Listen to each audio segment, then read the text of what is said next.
59번 문제를 풀어볼게요. 원숭이의 질량을 선생님은 m이라고 놓고요.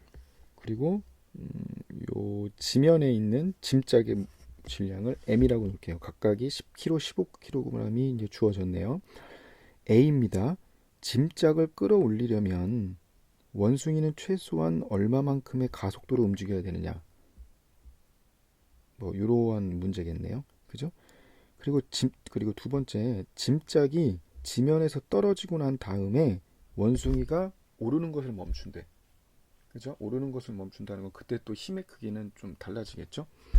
멈추고 줄을 그냥 잡고 있을 때 원숭이의 가속도의 크기와 방향 그리고 줄의 장력을 각각 구하라라는 문제네요. 그 원숭이가 뭐죠? 줄을 잡아당긴다면은 그 줄이 반드시 또 원숭이를 잡아당기겠죠. 여기까지 됐죠? 그것의 크기를 장력을 t라고 놓을게요. 그렇다면 또 줄이 짐짝을 잡아당기는 장력도 t가 될 거고요. 요거를 이용해서 한번 풀어보도록 하겠습니다. 먼저 첫 번째 A 케이스인 경우인데 프리바디 다이어그램을 한번 그려보면 이렇게 되겠죠. 질량 m 이렇게 되면 먼저 중력이 이렇게 작용할 것이고 원숭이에, 그리고 원숭이가 잡아당긴 힘의 크기만큼 원숭이가 줄을 잡아당긴 힘의 크기만큼 줄이 또 원숭이를 t의 장력만큼 잡아당길 거예요. 그러면 또 마찬가지로, 근데 지금 이 뭐죠? 요 m은 짐짝은 지표에 고정이 되어 있잖아. 지표에 고정이 되어 있다면 얘는 t 작용하고 중력이 작용할 것이며 수직항력이 얼마입니까? n이 작용하겠죠. 그죠? 그러면은 t-mg가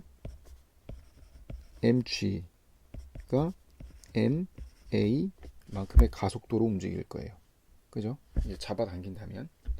그러면은 근데 지금 이 물체 m, 즉 대문자 m, 요 짐이 되겠죠. 요 짐이 만약에 떨어진다면, 지표에서 떨어진다면 그때 수직항력은 얼마죠? 그 순간은 0이 되겠죠. 즉 t는 반드시 mg의 크기가 될 거예요. 수직항력 0이라면 이것을 이용하게 되면 가속도를 구할 수 있죠. 어떻게 구합니까? mg-mg는 ma니까 그때의 원숭이의 가속도는 뭐가 됩니까? 수문자 m분의 m-m의 g가 될 거예요. 그래서 10분의 뭡니까? 15에서 10 빼니까 5 곱하기 9.8. 따라서 가속도는 4.9m/s의 제곱이 되겠죠. 그래서 짐짝이 들어 올리는 순간에 그때의 가속도는 이렇게 될 거예요. 그렇다면 우리가 원래 장력도 구할 수는 있지만 우리가 이제 구하고자 하는 문제는 4.9니까 이렇게 마무리를 짓고, 근데 짐짝이 그 다음에는 지면에서 떨어지고 난 다음에 원숭이가 그냥 가만히 잡고만 있었대. 그러면은 원숭이가 가만히 잡고만 있을 때니까 그때 뭐 또 장력이 t라고 보겠습니다. 여기서 t는 첫 번째 경우랑은 다른 힘이 됩니다. 근데 그냥 어차피 요번에만 뭐 오르기를 멈추고 그냥 줄을 잡고 있었을 때 장력을 t라고 놓을게요. 그러면 분명히 얘는 중력이 이렇게 작용할 거예요. 마찬가지로 짐짝에 작용하는 뭐가 있죠? 짐짝에 작용하는 장력 t가 있고요. 얘에 작용하는 중력이 있을 거예요. 그렇죠? 이때는 이미 떨어졌기 때문에 수직항력은 0이 아니에요. 그러면 만약에 가속도가 위쪽으로 크기가 이렇게 내려간다면 똑같은 힘으로 가속도로 이렇게 떨어지겠죠. 이렇게 떨어질 거 아니에요. 그죠? 그러면 여기서 이제 방정식이 나오겠죠. 어떻게 됩니까? t 빼기 mg는 ma라는 가속도가 나올 거고 mg-t는 ma라는 가속도가 나오겠네요. 그죠? 그러면 우리가 이제 여기서 뭐를 구할 수 있어요? 가속도를 구할 수가 있겠죠. 그죠? 두 개 더해주면 결국에 가속도는 뭐가 됩니까? m 플러스 m분의 뭐가 됩니까?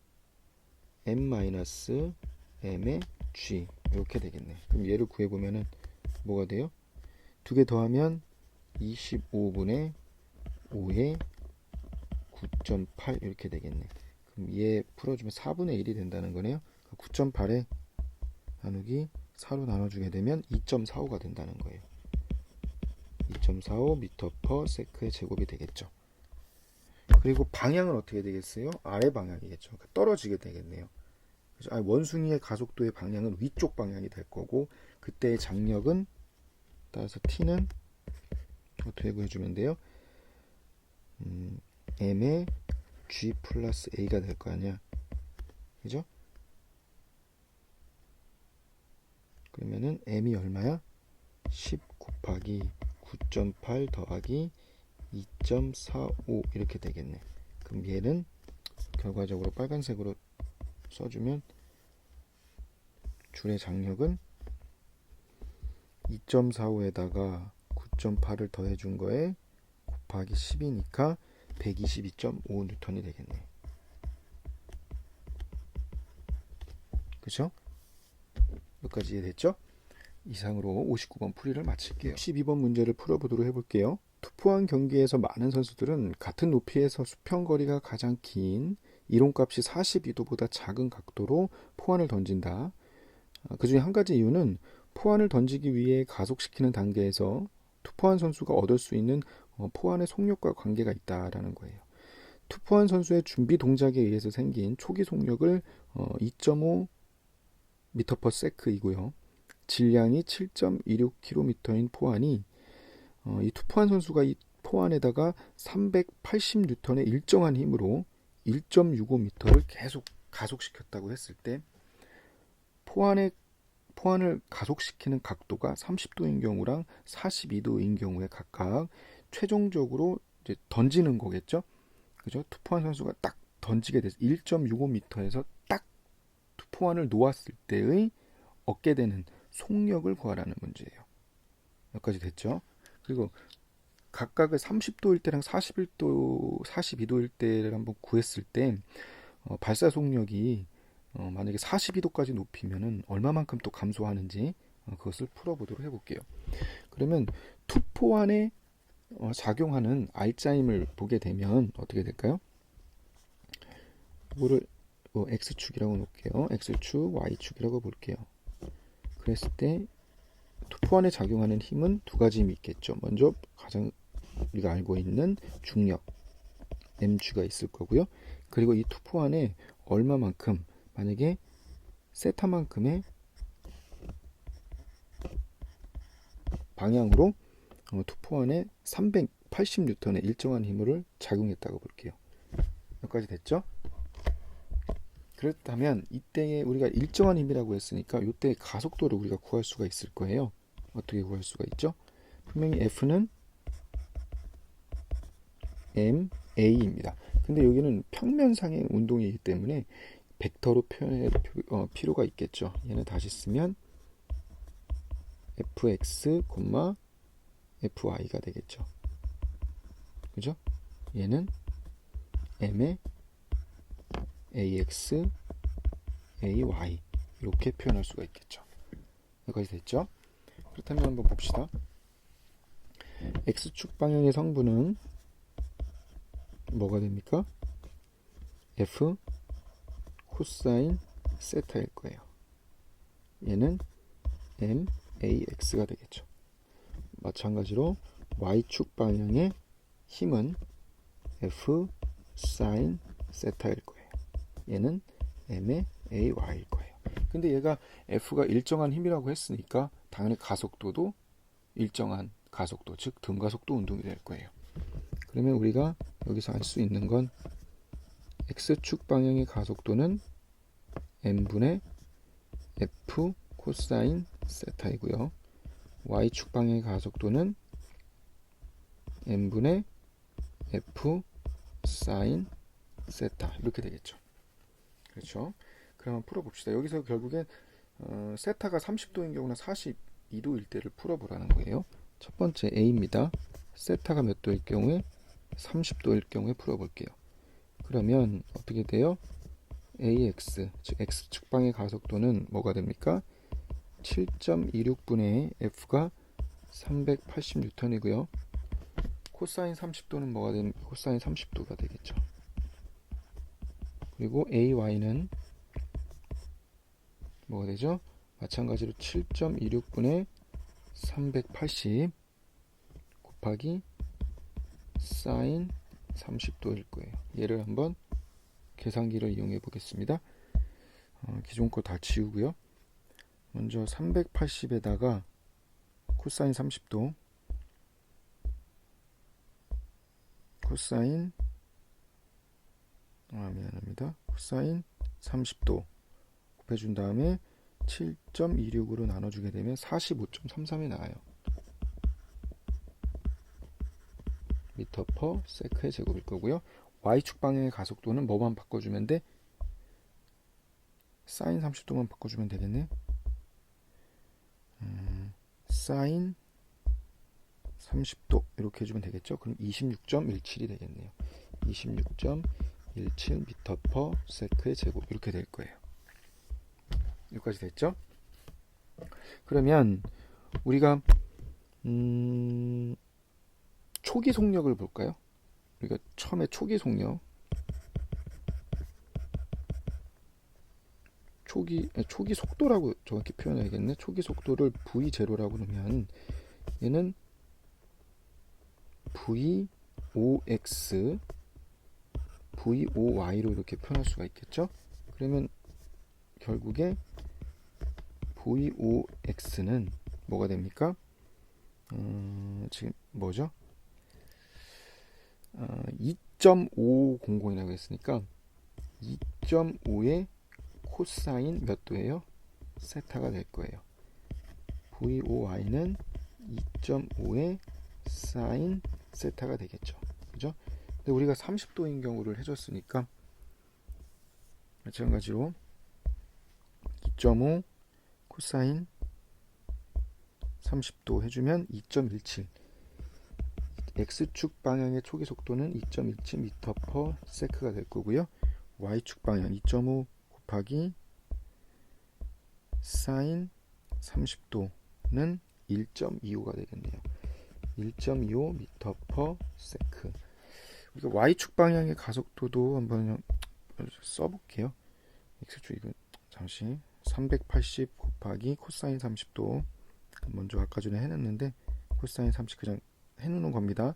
나누기 7.26 아까 했는데 그냥 다시 한번 쓴 것 뿐이에요. 이렇게 되겠죠.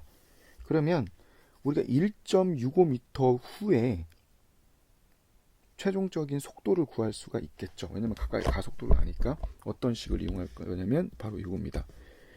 2a의 s는 v제곱 마이너스 v 제로의 제곱, 요거를 이용할 거예요.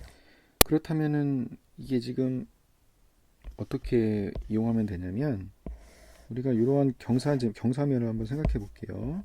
그러면 여기가 지금 세타이고요. 투포환이 여기에 초기에 있다가 요만큼 이동한 거야. 얼만큼? 바로 1.65만큼 이동했어요. 그러면 X축 방향으로는 얼마만큼 이동한 거예요? X축 방향으로는 얼마만큼 이동한 거야? 1.65의 코사인 세타. Y축 방향으로는 얼마만큼 이동했어요? 1.65의 사인 세타만큼 이동했다는 거. 요거를 이용해 주면 되겠죠. 그러면 한번 봅시다. 그럼 첫 번째입니다. X축 방향의 속도를 우리가 알 수가 있는데 이렇게 되죠. 2AX의 X축 방향의 이동 거리가 지금 얼마죠? 곱하기 1.65의 코사인 세타는 나중 속도의 제곱에 초기 속도의 제곱 이렇게 주면 되겠죠. 그럼 얘는 2 곱하기 AX가 얼마예요? 45.33이죠. 45.33 곱하기 1.65 코사인 30도는 VX의 제곱 마이너스 V 초기 속도가 얼마야? 2.17 제곱이에요. 따라서 vx의 제곱을 우리가 구할 수가 있어요. 이거를 구해보면 좀 다 지우고 할게요. 어떻게 됩니까? 2 곱하기 45.33 맞죠? 45.33 곱하기 1.65의 코사인 30도예요. 30도 플러스 2.17의 제곱을 해주면 134.26이 나와요. 134.26이 나오고요. 두 번째, 마찬가지로 2ay 곱하기 1.65 사인 세타만큼 움직였죠. 그랬을 때 나중속도, y축 방향의 나중속도의 제곱은 마이너스 v5y의 제곱이 될 거예요. 그죠? 얘 그대로 해보면 2 곱하기 x축 방향, y축 방향 가속도가 26.17이네요. 26.17 곱하기 1.65의 사인 30도의 vy의 제곱 마이너스 초기 속도가 1.25의 제곱이에요. 따라서 vy는 뭐가 됩니까? vy의 제곱은 그대로 계산해보면 2 곱하기 26.17 곱하기 1.65 사인 30도 더하기 1.25의 제곱 이렇게 해주면 44.74 나오네요. 44.74예요. 따라서 즉 가속도, 속도, 나중속도 v의 속력은 어떻게 구해요? 루트의 vx의 제곱 더하기 vy의 제곱이잖아, 그지? 그럼 얘를 계산해주면 되겠죠. 즉 44.74 더하기 134.26을 계산해주면 이렇게 나와. 얘를 뭐 해주면 돼? 루트로 씌워주면 되죠. 루트에 얘를 씌워주면 되니까 얘는 13.38 이렇게 나옵니다. 13.38 미터 퍼 세크 이렇게 나오겠죠. 30도일 때요. 그렇다면 40도일 때, 42도일 때는 뭐가 나오냐? 이게 30도일 때니까 42도일 때의 V의 속력은 이걸 한번 계산을 한번 해보세요. 선생님이 예전에 해놓은 게 있는데 한번 보면 12.03이 나온다네. 뭐 계산의 중간에 맞았길 바랍니다. 12.03이라고 볼게요. 얘를 12.03 미터 퍼 세크라고 볼게요. 그렇다면은 최종적으로 C가 되겠죠. C 몇 프로 감소했는지 한번 보자고. 얘는 어떻게 빼면 돼? 100에서 뭘 빼주면 돼요? 13.38분의 12.03 곱하기 100 요거 해주면 되겠네. 그지? 그죠? 그러면 요거 계산해주면 어떻게 돼요? 100 빼기 100 곱하기 12.03 나누기 13.38 이렇게 계산해주면 10한 10% 정도 요 정도 감소했다고 볼 수 있겠다. 그죠? 요 정도 한 10% 정도 나중 속도가 감소했다. 이렇게 말할 수가 있겠죠. 이상으로 풀이 마칠게요.